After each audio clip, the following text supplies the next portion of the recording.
नमस्कार दोस्तों। एक माँ अपने बच्चे को 9 महीने तक अपने कोख में पालती है। सोते जागते उठते बैठते बस अपने बच्चे के बारे में ही सोचती है और अपनी जान की परवाह किए बिना अपने बच्चे को जन्म देती है।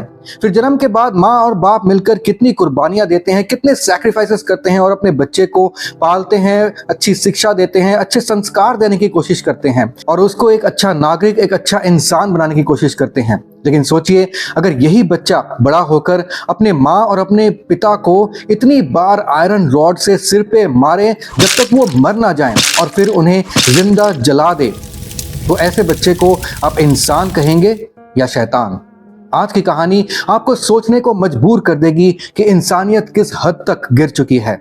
25 सितंबर 2024 सुबह 4 बजे 18 साल का एक लड़का हरपाल सिंह दौड़ता हुआ अपने घर की दीवार को कूदकर अपने साथ वाले घर पे जाता है और वहां सो रहे अपने ताऊजी राम सिंह को जगाता है और कहता है कि उसके घर पे लुटेरे घुस आए हैं जिनके हाथ में हथियार हैं।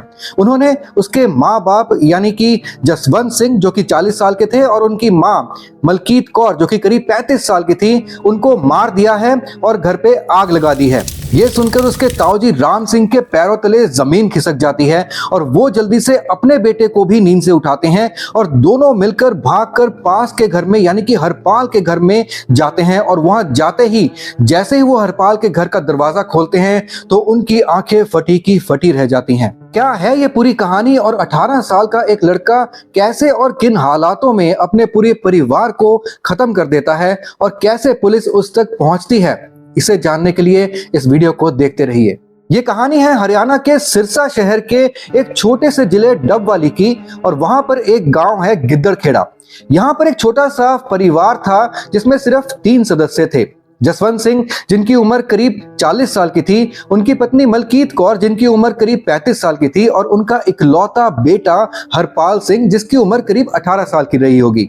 एक छोटी सी फैमिली थी और हरपाल सिंह अपने माँ बाप का इकलौता बेटा था और इकलौता होने के कारण उसे अपने माँ बाप का अनडिवाइडेड अटेंशन हमेशा मिला। बचपन से ही काफी ज्यादा उसे पैम्परिंग मिली, बहुत प्यार उसे अपने माँ बाप का मिला। माँ बाप ने उसे लिखाया, पढ़ाया, स्कूल कॉलेज दोनों में भेजा और उसे एक अच्छा इंसान बनाने की पूरी कोशिश की।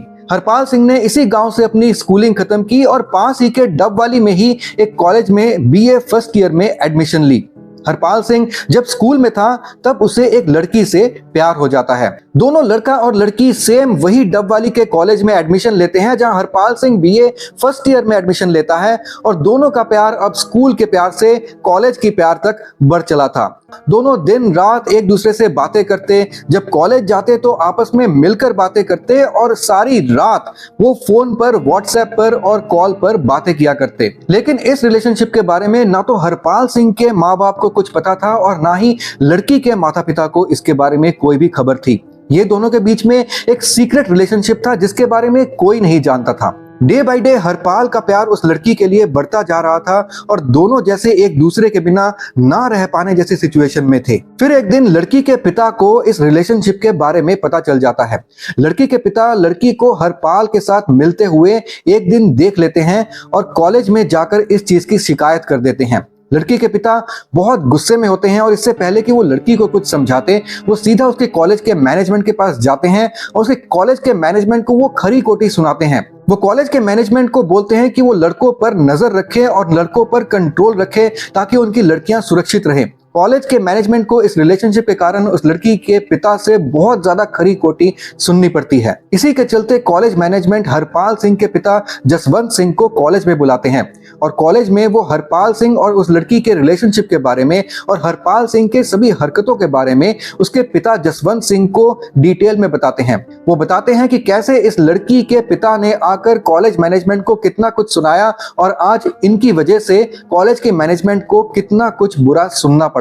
हरपाल के बारे में ये सब सुनकर उनके पिता जसवंत सिंह आग बबूला हो जाते हैं और वो तुरंत घर पे जाते हैं और घर जाते ही हरपाल का मोबाइल छीन लेते हैं और वो हरपाल को बहुत ज्यादा डांट लगाते हैं और उस लड़की से मिलने को बिल्कुल मना कर देते हैं। वो हरपाल को सोते जागते खरी खोटी सुनाते हैं और उस पर नजर रखना शुरू कर देते हैं। वो हरपाल का मोबाइल भी वापस नहीं करते हैं और कुछ ही दिन पहले तक जहां हरपाल दिन रात उस लड़की से बातें किया करता था, दिन में उससे मिला करता था और रात में मोबाइल पे उससे व्हाट्सएप पे और कॉल पे बातें किया करता था, अब दिन गुजरते जाते हैं और हरपाल उस लड़की से ना तो मिल पाता है और ना ही बातें कर पाता है। इस सब के कारण हरपाल के माइंड में अपने माँ बाप के खिलाफ गुस्सा बढ़ता जाता है। सोते जागते खाते पीते जब हरपाल के माता पिता उसे कोसते रहते हैं, उसे डांटते रहते हैं, तो हरपाल के माइंड में उनके खिलाफ जो गुस्सा है वो बढ़ता जाता है। इस बात को अभी 14 दिन हो चुके थे और हरपाल बिल्कुल फ्रस्ट्रेट हो चुका था और अब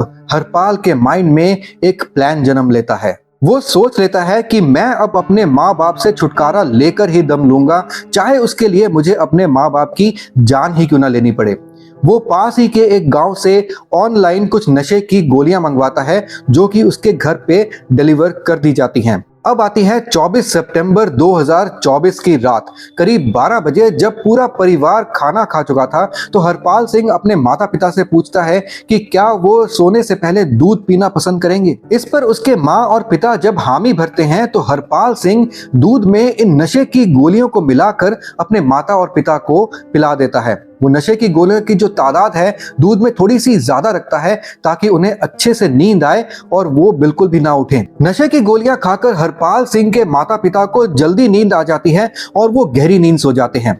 रात के करीब 1 बजे हरपाल सिंह नींद से उठता है और अपने माता पिता को उठाने की कोशिश करता है। वो उन्हें नींद से उठाने की काफी कोशिश करता है और जब वो देखता है कि उसके बार बार कोशिश करने पर भी उसके माता और पिता नींद से नहीं उठते हैं तो वो चुपचाप से बाहर जाता है।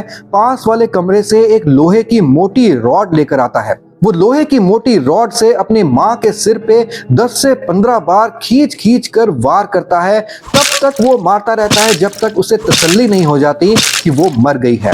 ठीक वैसे ही वो लोहे की रॉड से अपने पिता को भी सिर पे मार मार कर उसे जान से मार डालता है। अब जसवंत सिंह और उनकी पत्नी मलकीत कौर यानी कि हरपाल के माता और पिता दोनों खून से लथपथ उस बेड पे पड़े थे। हरपाल सिंह अब बेड से नीचे उतरता है और थोड़ी देर पास आकर बैठता है और सुकून की सांस लेता है। वो सोचता है कि अब उसे कोई भी रोकने टोकने वाला या कोई भी कुछ बोलने वाला नहीं है, लेकिन अब वो इस हत्या को, इस मर्डर को एक एक्सीडेंट या फिर एक हादसे का रूप देने की कोशिश करता है ताकि पुलिस से वो बच सके और पुलिस उसे ना पहचान पाए, ना ढूंढ पाए। तो उसके माइंड में एक और प्लान जन्म लेता है। वो सीधा जाकर अपने घर के सभी अलमारियों को खोलकर जितने भी घर का सामान था, जितने भी घर के कपड़े वगैरह थे, सब वो घर में फैला देता है और कुछ कपड़ों को लाकर अपने माता पिता के लाश के ऊपर रख देता है, कुछ बेड के नीचे ठूस देता है और वहां पर बेड के नीचे वो आग लगा देता है। आग लगते ही धू धू करके बेड जलने लग जाता है और उसके माता पिता के शरीर को भी आग लग जाती है।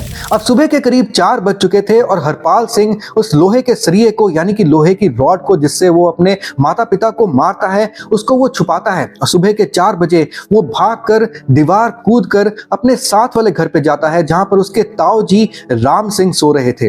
वो ताऊ जी राम सिंह को धीरे से कान में बताता है कि उसके घर पे लुटेरे घुस आए हैं और उनके पास हथियार हैं, वो घर को लूट रहे हैं, उन्होंने उसके माता पिता को भी जान से मार दिया है और घर पे आग लगा दी है।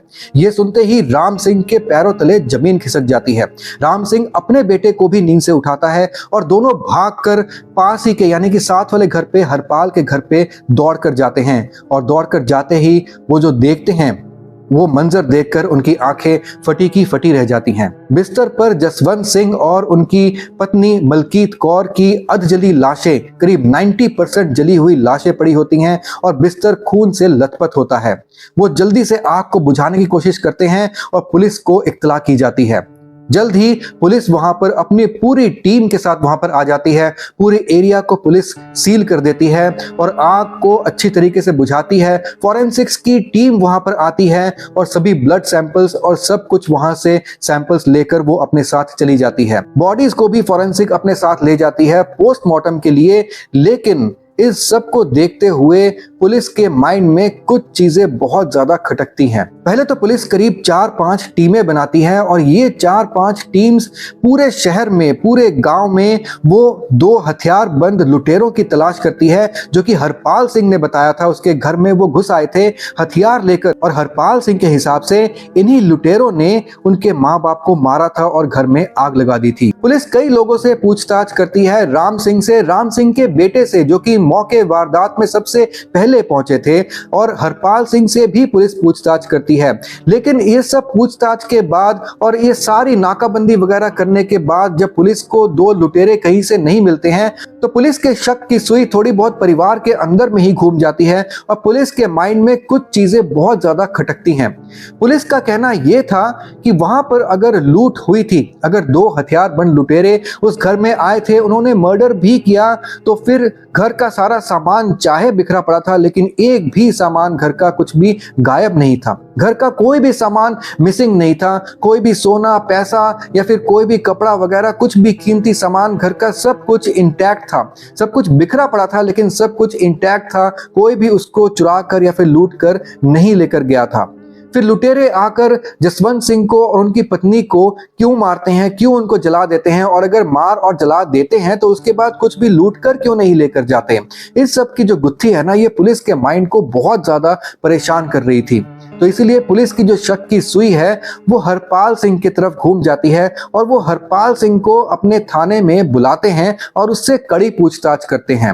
हरपाल सिंह से पूछताछ करने पर पहले तो हरपाल सिंह वही कहानी को बार बार दोहराता है, लेकिन करीब 2 घंटे जब पुलिस उससे कंटिन्यू पूछताछ करती है और उस पर बहुत ज्यादा जोर डाला जाता है तो हरपाल सिंह टूट जाता है। हरपाल सिंह सारी सच्चाई पुलिस के सामने उगल देता है और पुलिस इस केस को सॉल्व कर देती है। पुलिस मर्डर वेपन को बरामद करने के लिए हरपाल सिंह को सीन ऑफ क्राइम में यानी कि हरपाल के ही घर पर वापस लेकर जाती है। तो वहां पर मौजूद कुछ गांव के लोग हरपाल सिंह से बात करने की कोशिश करते हैं। वो हरपाल सिंह से पूछने की कोशिश करते हैं कि उसने ऐसे काम को, ऐसे वारदात को अंजाम क्यों दिया, क्या उसे बिल्कुल बुरा नहीं लगा, उसके हाथ नहीं कांपे ऐसा काम करने के लिए। तो हरपाल सिंह से पूछने पर गांव वालों को हरपाल सिंह, आप जानते हैं क्या जवाब देता है? हरपाल सिंह का कहना है कि उसे अपने माँ बाप को मारने का कोई पछतावा नहीं है।